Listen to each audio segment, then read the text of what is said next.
जय हिंद। स्वागत है आप सबों का हमारे इस चैनल पर। आज हम लोग देखने वाले हैं मनी सिस्टम के अगले सेक्शन को, जिसमें हम लोग लिक्विडिटी ऑफ मनी को देखेंगे। आप कभी सोचे हैं कि हमारे पास जो मनी है उसका कौन सा रूप होता है?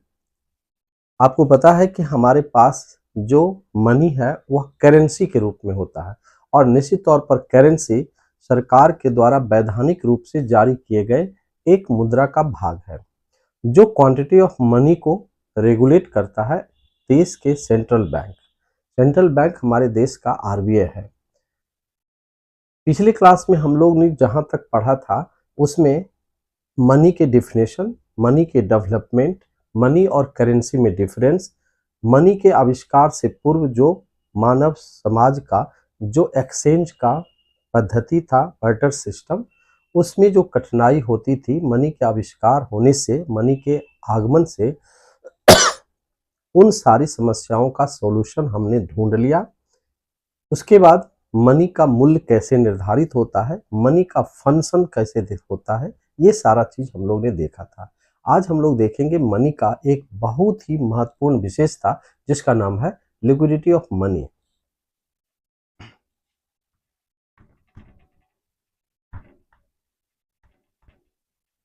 Liquidity of money.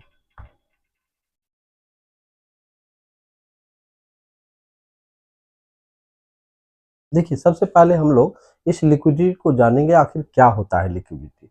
लिक्विडिटी एक मनी की वह विशेषता है जिसके माध्यम से किसी भी मनी के किसी भी रूप को अगर हम कैश के रूप में बदलते हैं तो उसमें किसी भी प्रकार की क्षति हुए बिना वह आसानी से कैश रूप में बदल जाता है, यानी कि वह ट्रांसफर हो जाता है। अर्थात किसी मनी को हम अगर अन्य रूप में बदलते हैं तो उसमें किसी भी तरह की कमियां या उसके मूल्य ह्रास या डिप्रेशन नहीं होता है। तो कह सकते हैं मनी की लिक्विडिटी वह गुण है जिसके माध्यम से किसी भी मनी को उसके मूल्य में किसी भी प्रकार की कमी हुए उसे आसानी से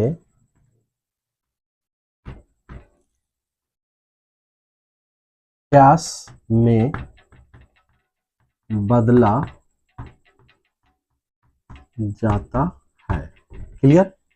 कैश में बदल लिए हम, लेकिन उस मनी में किसी भी तरह के उसके मूल्य में कमी नहीं हुआ। आरबीआई ने इस तरलता को कैपिटल एम से सूचित किया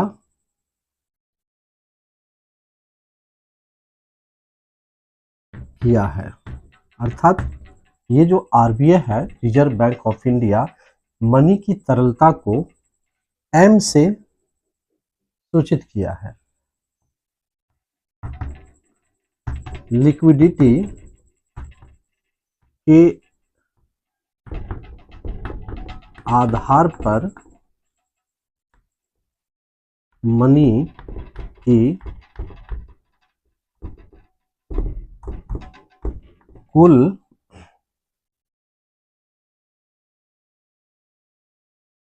मात्रा, यानी कि क्वांटिटी ऑफ मनी, ये क्वांटिटी ऑफ मनी किस बेसिस पर? तो ये तरलता के बेसिस पर है।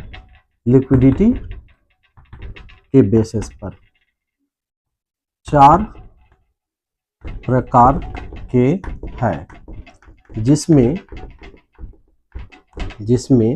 तरलता, जिसमें liquidity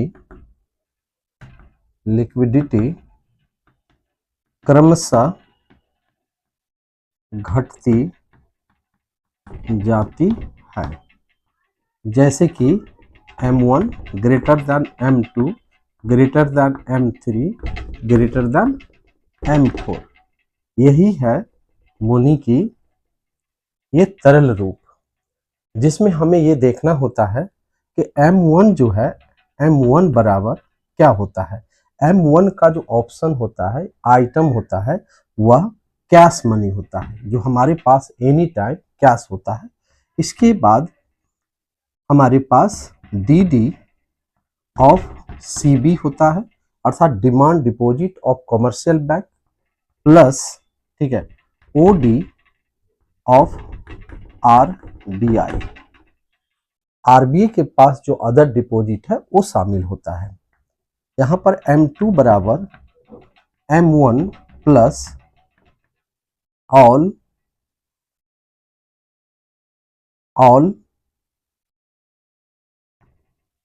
saving deposits of post office में जो हमारे डिपॉजिट है M1 के अलावे, और वो भी सेविंग डिपॉजिट M2 में शामिल हो जाता है। इसके बाद M3 है, M3 में M1 प्लस ऑल TD अर्थात time deposit of commercial bank plus other deposits of RBI। ये RBI का भी अदर डिपॉजिट्स में शामिल हो जाता है। और M4 बराबर क्या होता है, M3 plus all saving deposits of post office. जो पोस्ट ऑफिस में जो सेविंग डिपॉजिट होता है, अगर उसको हम M3 में शामिल कर देते हैं, वो आइटम हमारा M4 हो जाता है, जिसमें हम लोगों का M1 जो है, M1, ठीक है ना, वह सबसे तरल मुद्रा है, ठीक है। दूसरा M3 जो है वह ब्रॉड मनी होता है, जिसको कहते हैं विस्तृत मुद्रा, अर्थात यह व्यापक मुद्रा है। और M4 जो है, M4 बराबर, ठीक है ना, यह सबसे कम तरल है, सबसे कम तरल है, जहां पर M2 जो है यह नैरो मनी है,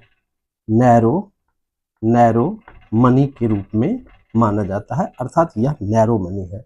जिसमें एक और है M0 बराबर जो है वो हाई पावर करेंसी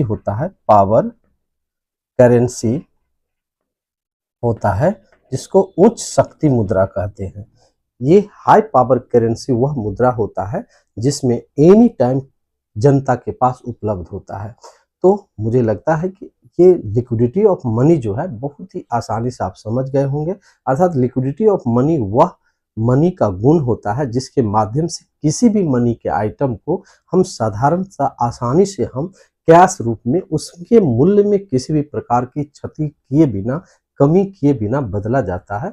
और RBI इसे M से डिनोट किया है, और M अर्थात लिक्विडिटी है, और इस लिक्विडिटी के आधार पर M यानी कि लिक्विडिटी मुद्रा के टोटल क्वांटिटी को बताता है, जो 4 प्रकार के होते हैं, M1, M2, M3, M4, जिसमें लिक्विडिटी जो है, तरलता जो है, वह क्रमशः घटती जाती है। M1 सबसे तरल मुद्रा है, M2 उससे कम, M3 उससे कम, M4 सबसे कम है, लेकिन M1 सबसे तरल मुद्रा है, जहां जो एनी टाइम हमारे पास मौजूद होता है, जिसमें हमारे पास अवेलेबल जो कैश है, उस कैश के बदले, कैश के अलावे हमारा कॉमर्शियल बैंकों में जो डीडी होता है, अर्थात डीडी डिमांड डिपॉजिट है, अर्थात वह डिपॉजिट जो मांग करने पर वापस हमें बैंक देती है, अर्थात वह डिपॉजिट जो मांग करने पर वापस देती है। तो कौन कौन सी डिपॉजिट? सेविंग डिपॉजिट और करेंट डिपॉजिट। और आरबीआई के पास जो अदर डिपॉजिट होता है कॉमर्शियल बैंकों का, उस सारे डिपॉजिट को हम M2 में शामिल करते हैं। M2 में पोस्ट ऑफिस सेविंग डिपॉजिट रहता है, और M3 जो है M1 के अलावे ऑल टाइम डिपॉजिट अगर हम शामिल कर लेते हैं, तो यहाँ पर हमने इस विकल्प को देखा है, M1 बराबर कैश प्लस CDD, DD मतलब demand deposit of commercial bank, other deposit of RBI. M2 बराबर M1 plus all saving deposit of post office. M3 बराबर M1 प्लस ऑल TD का मतलब होता है टाइम डिपॉजिट, जो निश्चित समय के बाद ही हमें उसका ब्याज सहित वापस मिलता है, वह कॉमर्शियल बैंक में रहता है, और अदर डिपॉजिट ऑफ आरबीआई। उसके बाद M4 है, M4 बराबर M3 plus all saving deposit of RBI, मतलब पोस्ट ऑफिस होता है। इस तरह से M1 हमारा सबसे लिक्विड मनी है, M2 सबसे नैरो मनी है, M3 ब्रॉड मनी है, जो सबसे बड़ी संख्या में क्वांटिटी के रूप में माना जाता है, और M4 जो है सबसे कम मनी तरल मुद्रा है। इस तरह से M0 का भी आरबीआई ने एक अस्तित्व में रखा है, जो हाई पावर करेंसी है, जो उच्च शक्ति मुद्रा को बताता है, और यह हमारे पास एनी टाइम कैश रूप में उपलब्ध होता है, जो मांग करने पर हमें किसी भी तरह से उपलब्ध कराते हैं। ओके, इसी कॉन्सेप्ट के साथ हमें लगता है कि आपको इस लिक्विडिटी ऑफ मनी को बहुत ही आसानी से आप समझ गए होंगे। इससे बहुत सारा क्वेश्चन पूछता है, M1, M2, M3, M4 के अलग अलग आइटम कौन कौन है, और यह किस तरह से हमारे इकोनॉमी को प्रभावित करता है, सबसे पहले कौन सा मनी इकोनॉमी में व्यवहारिक जीवन में आएगा, इन सारी बातों को आप अच्छी तरह से समझ गए होंगे। ओके, अगले क्लास में हम मिलते हैं मनी के कार्य को लेकर के, मनी का क्या कार्य है, अब फिर हम मनी के प्रकार को देखेंगे। Okay, thank you.